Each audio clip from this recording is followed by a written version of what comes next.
बोलिए सदगुरुदेव की जय। साहिब ने एक सर्वकालीन भाषा का प्रयोग किया। मुझसे एक पत्रकार ने एक सवाल पूछा, क्या आज के आधुनिक युग में कबीर साहब की वाणी की प्रासंगिकता बाकी है क्या? आज हम काफी आधुनिक युग में जी रहे हैं। मैंने कहा उन्होंने तो सबसे पहले सर्वकालीन भाषा का प्रयोग किया। भाषा इतनी सहज थी साहब की कि आम आदमी भी ठीक से समझ सके। दूसरा, उन्होंने जिन सहज शब्दों में परमार्थ तत्व की बात की जिसे आम आदमी समझ सकता है।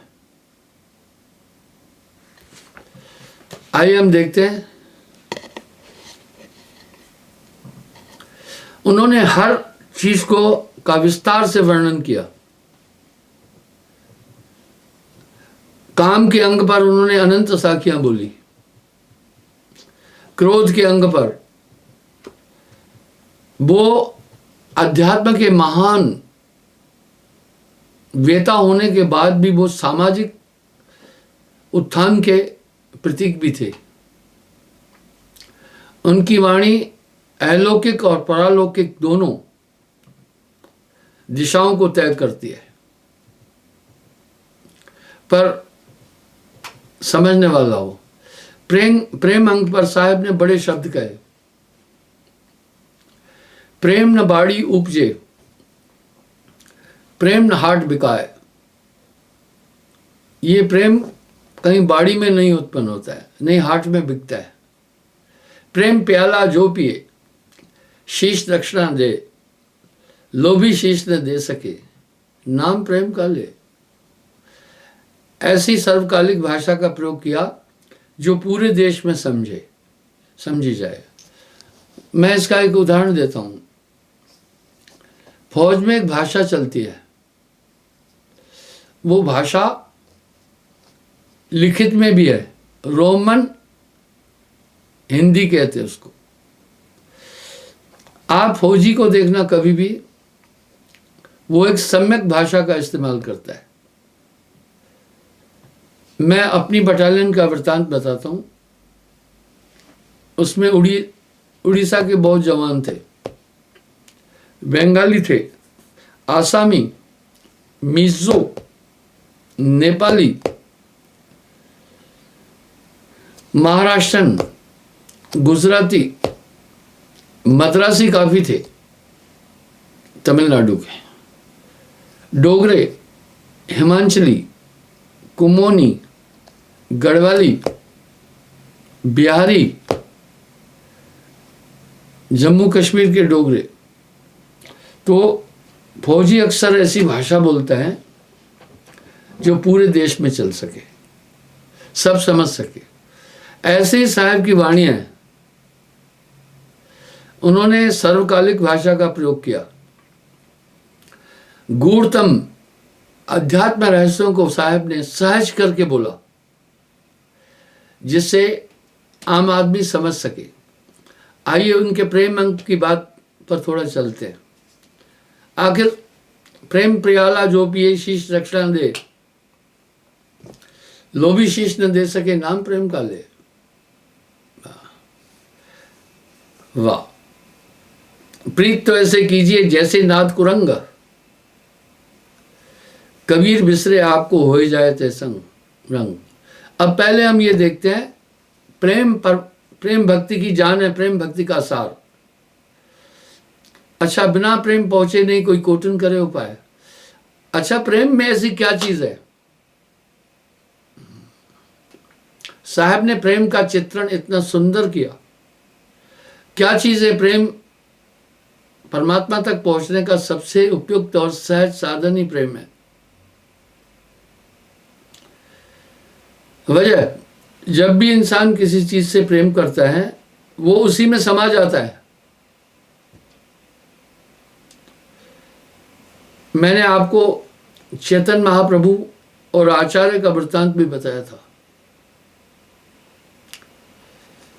जो भक्त हैं उसमें सब गुण आ जाते हैं। वाह, साहिब वाणी में कह रहे हैं, ज्ञानी ध्यानी बहु मिले, गुणवंता अनेक। कहे कबीर धर्मदास से, गुणवंता कोई एक। अच्छा, ये प्रीत फिर कहां लगानी है? ये प्रेम फिर कहां लगाना है? तो आचार्य ने चैतन्य महाप्रभु से प्रश्न पूछा, कई प्रश्न पूछे। चैतन्य महाप्रभु सहज रूप से उन प्रश्नों का उत्तर देता गया। बाद में चैतन्य महाप्रभु ने आचार्य से प्रश्न किया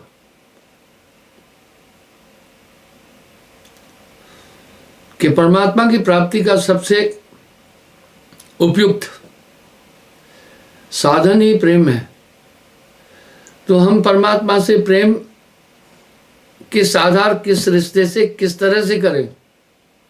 वाह, कभी कभी हम बच्चों से प्रेम करते हैं तो वो शैली हमारी अलग होती है। माता पिता से प्रेम करते हैं तो वो शैली अलग होती है। स्त्री से प्रेम करते हैं तो वो शैली अलग होती है। चैतन्य महाप्रभु यहां प्रश्न पूछ रहे हैं कि आचार्य, मुझे ईश्वर से प्रेम किस तरह से करें? हम सब जानते हैं दुनिया में हम प्रेम करते हैं, पैसे से इंसान प्रेम करता है। क्यों? वो जानता है ये मेरी सभी आवश्यकताओं की पूर्ति करेगा। आचार्य ने कहा, अब यहां आप समझिएगा कि वो किस दिशा में ले जा रहे हैं, साहब भी क्या कह रहे हैं, उसका कारण है। आपको ध्यान होगा कल मैंने मैं पर बात की थी, वहीं उस सिलसिले से आगे चल रहा हूं। नानक हूं मैं रहा अड़ाई, जो ये मैं की अनुभूति है ये हमारी आत्मा नहीं है, यही बंधन है। प्रेम इस मैं को मिटा देता है। जहां प्रेम तह नेम नहीं, जहां नेम नहीं प्रेम। तो बंधुओं, उन्होंने कहा भाई परमात्मा से प्रेम पवित्र प्रेम है, माता का और पुत्र का जैसे ऐसे प्रेम करना चाहिए। महाप्रभु ने कहा अच्छा प्रेम है, लेकिन इसमें बंदिशें हैं, इसमें पूर्ण समर्पण नहीं हो पाता है। मां नारी शरीर में है, हम पुरुष है, इसलिए हम मां से इस तरह खुला प्रेम नहीं कर सकते हैं, बाधा है। जिस प्रेम में बाधा, रुकावट, हिचक है वो प्रेम नहीं हो पाता है। आचार्य ने कहा बिल्कुल आप ठीक कह रहे हैं, पिता पुत्र की तरह प्रेम किया जाए प्रभु से। वाह, बिना प्रेम पावे नहीं कोटिन करे उपाय। बोला अच्छा है, पिता ईसा मसीह ने भी पिता और पुत्र के रूप में उससे प्रेम किया था।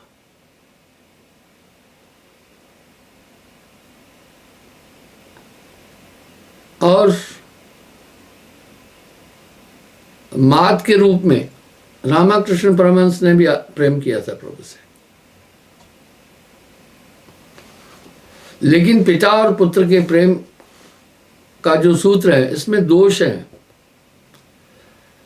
हमें हमेशा ये भय रहता है ये बाप है, हम बेटे हैं, इसलिए प्रेम में तारतम्यता नहीं रहती है।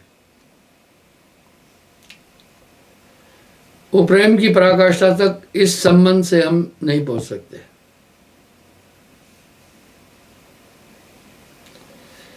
फिर कहा ठीक है, परमात्मा से स्त्री पुरुष के रूप में प्रेम करना चाहिए। मीरा बाई ने भी वैसे ही किया। बोला अच्छा प्रेम है, लेकिन इसमें एक दोष है। देखिए आचार्य जो हैं प्रश्न करते जा रहे हैं, उत्तर देते जा रहे हैं, और महाप्रभु उसको खंडित करते जा रहे हैं, बड़े शालीन तरीके से कर रहे हैं। आप किसी के दोष को अगर क्रूर होकर बोलेंगे, वो सुधार नहीं करेगा, उत्तेजित हो जाएगा। अगर आप सत्य को कटुता से बोल रहे हैं, कठोरता से बोल रहे हैं, तो वो अर्ध सत्य हो जाता है, क्योंकि सत्य का ये नेचर नहीं है। सत्यशील है। सत्य को सुगम और सरल और मृदु करके बोलिए, तब सत्य का अपना स्वरूप बाहर आता है। इसलिए हे आचार्य, पिता पुत्र के प्रेम में बाधा है, हमेशा भय रहता है, ये बाप है, इसके आगे ठीक बैठे, इसको अदब करना है, फलाना करना है। हम ये प्रेम में तारे बेता नहीं है। आचार्य ने कहा ठीक है, परमात्मा से सखा भाव में प्रेम करना चाहिए। हाँ, मित्र, सखा मित्र को कहते हैं। कुछ सखा भाव में प्रेम करने वाले हैं, लेकिन बोला इस प्रेम में दोष है। इस प्रेम में दोष है,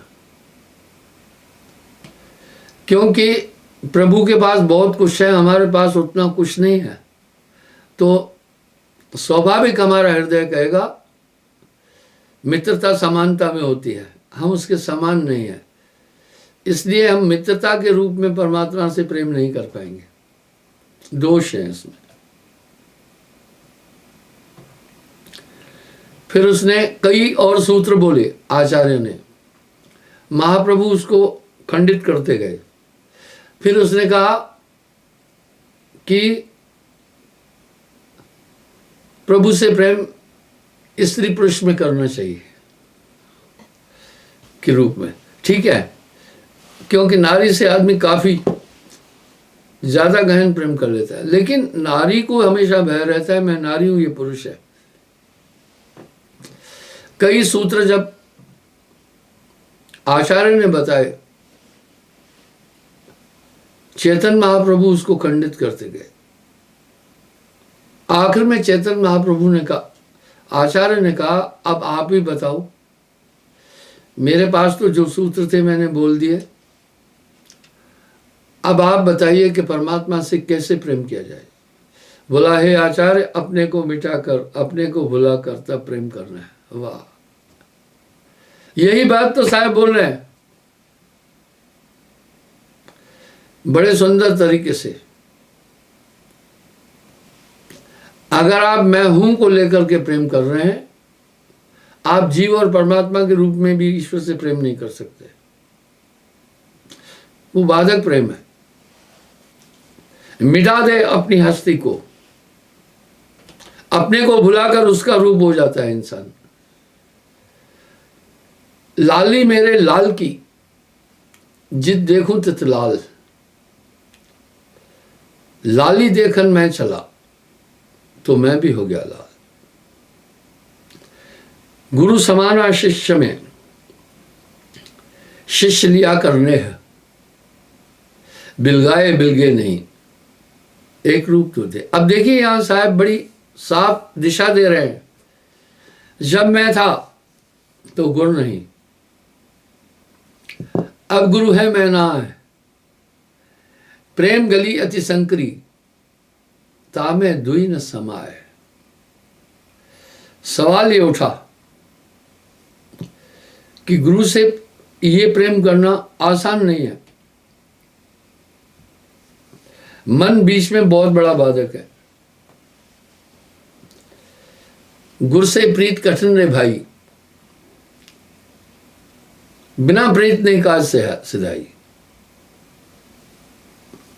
गुरु समाना शिष्य में, शिष्य लिया करने है, बिलगाए बिलगे नहीं, एक रूप तो दे। मैंने राजा पद्य और रानी का एक वृतांत भी बताया था। जो जिससे प्रेम करेगा उसी का रूप हो जाएगा। जैसे माया मनोरमा, जैसे माया मनोरमा ऐसे नाम रमाए, तारा मंडल भेद कर तब अमरापुर जाए। आपा तज गुरु को भजे तब पाए दीदार। गुरु से लगन कठिन है भाई, आपा तज। यहां साहब फिर एक शब्द कह रहे हैं, शीश उतारे भूमि धरे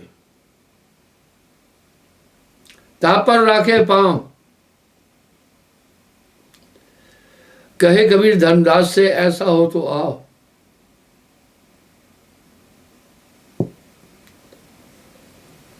लगन लगे बिन कारण न सरिये, जी पड़ ले तर जाए। कैसी लगन पता है, बड़ा सुंदर रूपक दे रहे साहब। मृगा नाच शब्द का भेदी, शब्द सुनन को जाई। लगन कैसी, कितना सुंदर प्रमाण दे रहे हैं। मृगा बंसरी की तान सुनने का शौकीन है। प्रेम कैसा, देखिए प्रेम का प्रमाण कितना सुंदर दे रहे हैं। हालांकि वो जानता है, जैसे बधिक ओट टाटी दे विश्वास संघारे। मृगा ये जानता है जो बंसरी बजाने वाला है ये बधिक है, ये शिकारी है, ये मुझे मारेगा। पर उसका बंसरी के स्वर से इतना प्रेम है, इन सबको किनारे कर देता है। सुन सुन नाद शीश तिन दीना, ऐसे अनुरागी को चीना। अब यहां साहब कह रहे सुतनार सब बिसराए। वाह, गुरु से लगन कठिन रे भाई, लेकिन काम बन जाता है। वो जानता है जो बधिक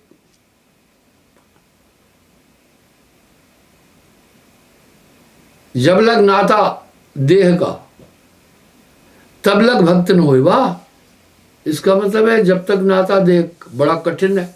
सूली ऊपर सेज पिया की कैसे मिलना होई। मृगा जानता है ये बधिक मेरे प्राण लेगा, अपने प्राणों की इच्छा नहीं करता है। सुन सुन नाद शीश तिन दीना। अब यहां साहब एक शब्द कह रहा है, बिना अनुराग जीव ना तरी। इसी अनुराग पर तो साहब ने अनुराग सागर ग्रंथ का सृजन किया। अनुराग जैसे दूध का सार घी है, इस तरह प्रेम का सार अनुराग है। जब साहब अनुराग पर साहब एक शब्द बोल रहे हैं बड़ा सुंदर। यहां धर्मदास जी साहब से प्रश्न भी कर रहे हैं। ये प्रश्नोत्तरी आम आदमी के कल्याण के लिए साहब ने बोली है। धर्मदास जी बड़े लक्षण बुद्धि के थे, बहुत तीव्र बुद्धि के थे। उन्होंने साहब की वाणी का संग्रह किया जो आज भी जिज्ञासु लोगों के लिए मार्गदर्शन का काम करते हैं। अब यहां साहब क्या कह रहे हैं प्रारंभ में,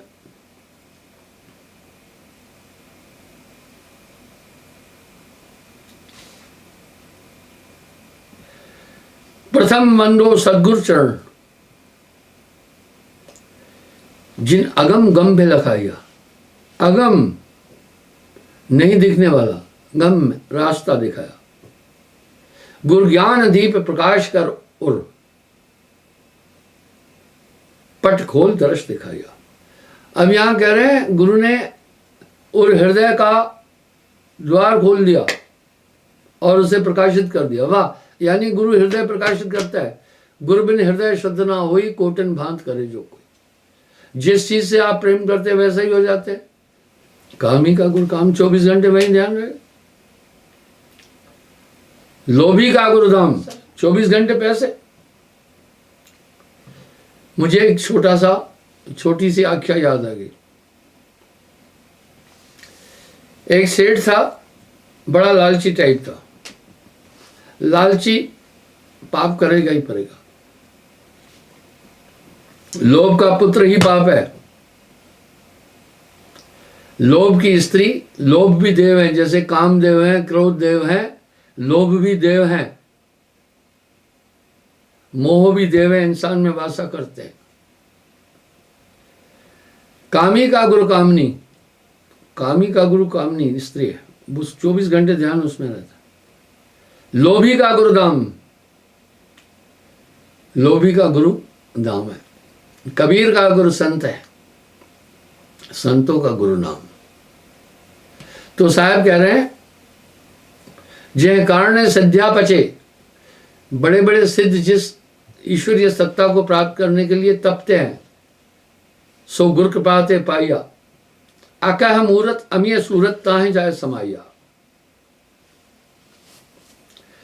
कृपा सिंधु गुरुदेव दीन दयाल कृपाल हैं, वरला पावे भेद जिन चीना प्रगट तहां। अब साहब एक बात कहते, कोई बूझही जन जोहरी जो शब्द की पारक करे। कह रहे चितलाए सुनो सिखावनो हित जाके हृदय धरे। बोला कोई कोई पारखी मेरे इस शब्द को समझेगा। तम मोह मोसन ज्ञान रब जब प्रकट हो तब सूझही। वाह, अंधकार जब सूर्य, रवि सूर्य को कहते हैं, प्रकट होता है, खत्म हो जाता है, तब सब चीज दिखती है। कह तू अनुराग सागर संत कोई कोई बूझही। अब यहां साहब धर्मदास को कह रहे हैं, मैं अनुराग सागर कह रहा हूं, लेकिन इसे कोई कोई संत समझेगा। कोई एक संत सुजान जो मम शब्द विचार रही, पावे पद निर्माण बसत जास अनुराग उर हृदय को कहते हैं। बोला जिसके हृदय में अनुराग है वही पाएगा, बिना प्रेम पावे नहीं कोई कोटिन करे हो पाए। यहां धर्मदास जी साहब से एक प्रार्थना कर रहे हैं, हे सदगुरु विनमो कर जोरी, यह संशय मेटो प्रभु मोरी। जाके चित अनुराग समाना, ताको कहो कवन सहदाना। सहदान कहते हैं परिचय को, पारक को। कह रहे हैं जिसके हृदय में अनुराग है, मुझे उसकी पारक बताओ। अनुरागी कैसे लग पड़ई, बिन अनुराग जीव ना तरई। अनुरागी को कैसे देखें, कैसे समझे, कैसे जान पाए। सो अनुराग मोहे बताओ, दे दृष्टांत भले समझाओ। हे सदगुरु, इसलिए मुझे सरल करके एक प्रमाण उदाहरण दे करके अनुराग के विषय में बताओ कि वो अनुराग क्या है। धर्मदास परखो चितलाई, अनुरागी लक्ष्य कम समझाई। कह रहे मैं अनुरागी का दृष्टांत से उदाहरण देता हूं। जैसे मृगा नाद सुंधाए, मगन होए ब्याधा डिगाए। इस तरह एक वो गीत है, बाबूजी जरा बच के, जरा संभल के, बड़े धोखे हैं इस राह में। यहां साहब कह भी रहे हैं, जब आप भक्ति में गुरुत्व में आएंगे तो आपको कभी बाधा आएगी, दुनिया बहुत मजाक उड़ाएगी आपकी। चित्त का शंक न आवे ताई, देत शीशो नाहि डराई। चित्त से आमतौर पर संतों की बड़ी घोर निंदा होती है। संतों की घोर निंदा क्यों होती है? बाकी तबके की निंदा नहीं होती है, क्योंकि निसंदेह जो संत है, संत तो कबीर धारा से ही निकले हैं ना, साहेब की धारा से ही तो बहे ना। नदियां तो किसके आश्रित हैं? नदियां तो समुद्र के आश्रित है। नदियों का अपना वजूद नहीं है। नदियों का आधार तो समुद्र है। मैं आपको उदाहरण देता हूं। मैं बर्फीले इलाके में 4-5 साल रहा हूं। 2 साल करीब मैं कश्मीर में कुपवाड़ा, टी जंक्शन आदि इस एरिया में रहा, जहां काफी बर्फ गिरती है। 2 साल मैं लद्दाख में रहा। ढांगसी, मोंगोंग झील के पास, वहां बर्फ गिरती। सुनिए, जब बड़वा नल की प्रक्रिया द्वारा बादल उठते हैं, बादल कहां से उठ रहे हैं? बड़वा नल की प्रक्रिया से समुद्र से निकलते हैं। इसलिए मानसून हमारे देश में आती है, पूर्वी मानसून और पश्चिमी मानसून।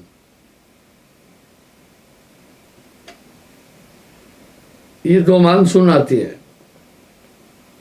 ये मेघ उठ करके चलते हैं, घुमड़ते हैं, आपस में टकराते हैं, बादल गरजते हैं, बरस पड़ते हैं, कुछ नहीं बरसते हैं, यहाँ कुछ बढ़ते चले जाते हैं। हिमालय की श्रृंखला में पहुंचने के बाद आगे वो नहीं जा पाते। मेघों को देता है रोक, देते जो चरणों में तो।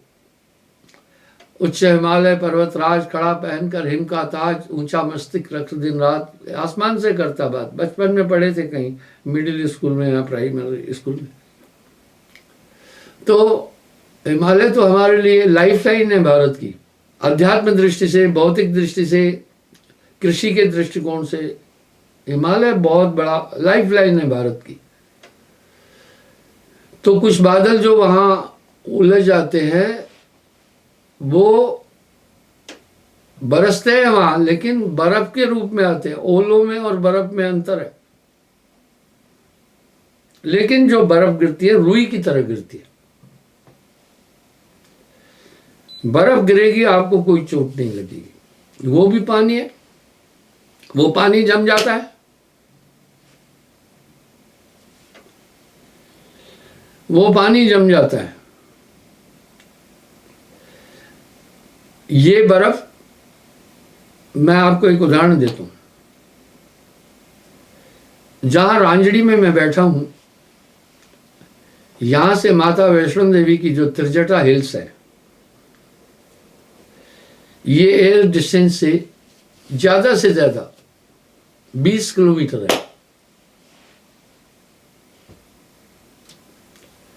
हमारे आश्रम की छत से माता वैष्णो देवी की चोटियां, त्रिजटा सब दिखती है। वहां बर्फ गिरती है, रांजड़ी में बर्फ नहीं गिरती है, ओले गिरते हैं। तो वो बर्फ जब इकट्ठी हो जाती है,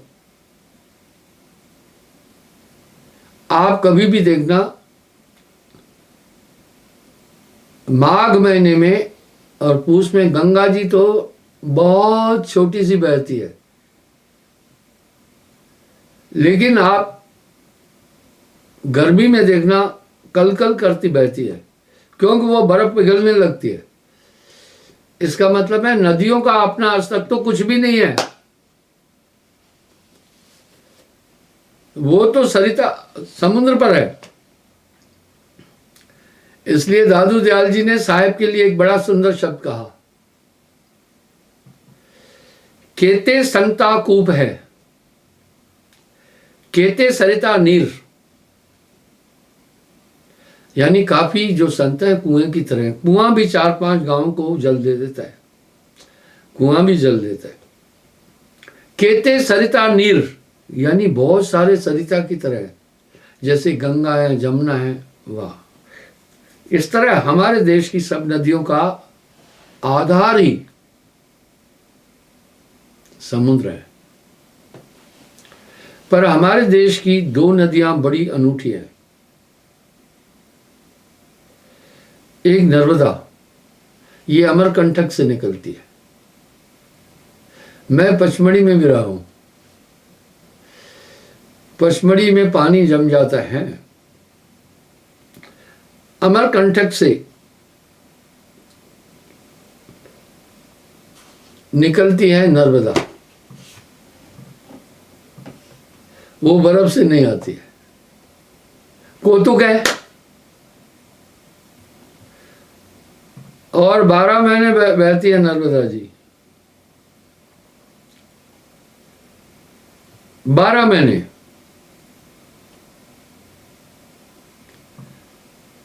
आखिर उसमें पानी कहां से आया? अपरोक्ष रूप से वो भी समुद्र पर है।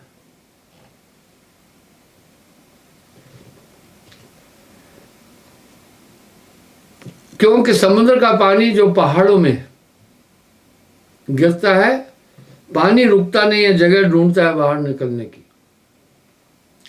वो मिट्टी में समाता है, धीरे धीरे रिसाव होता जाता है। नर्मदा जी क्या गजब की नदी है।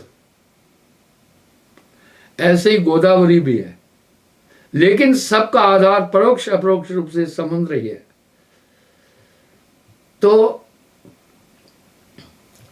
दादू दयाल जी साहब के लिए कह रहे हैं, कहते संता कूप है, कहते सरिता नीर, दादू अगम अथा है दरिया संत कबीर। संतत्व का जैसे वो कह रहे हैं, काफी संत तो कुएं की तरह है। कुआं 2-4 गांव को पानी दे देता है, सिंचाई करते हैं, सब चीज पहले कुओं से होती थी। कहते सरिता नीर, काफी नदियों की तरह, पर दादू अगम अथाह दरिया संत कबीर, सत्य कबीर। कबीर साहब संत नहीं थे, संतों की खान थे।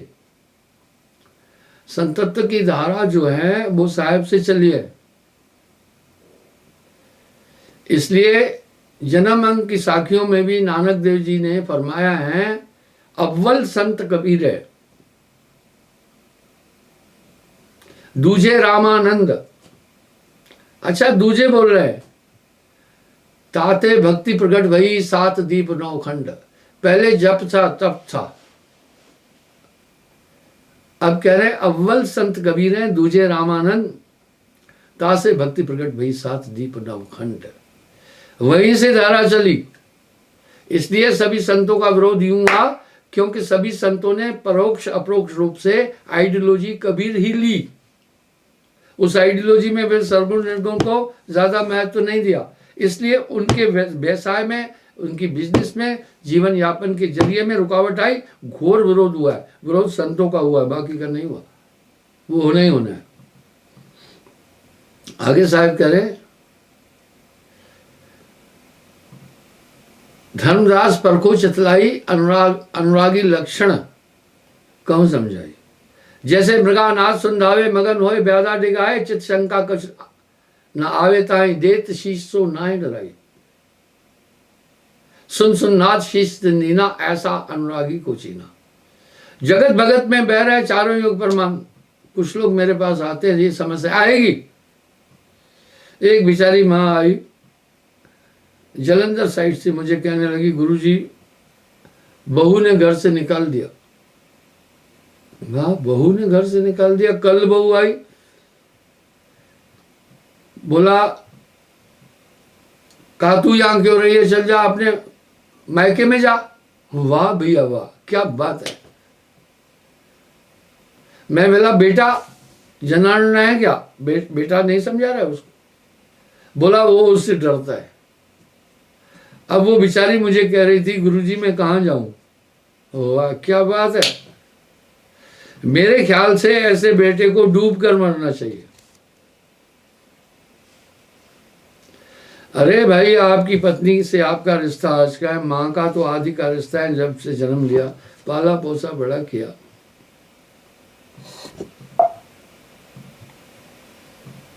लोग मुझे कहते हैं घर में सास बहू का झगड़ा होता है तो किसको छोड़े, कैसा करें। मैं कहता हूं दोनों को समझाओ, तालमेल बिठाओ। अगर ऐसी स्थिति आए दोनों में से एक को छोड़ना है तो मां को नहीं छोड़ना।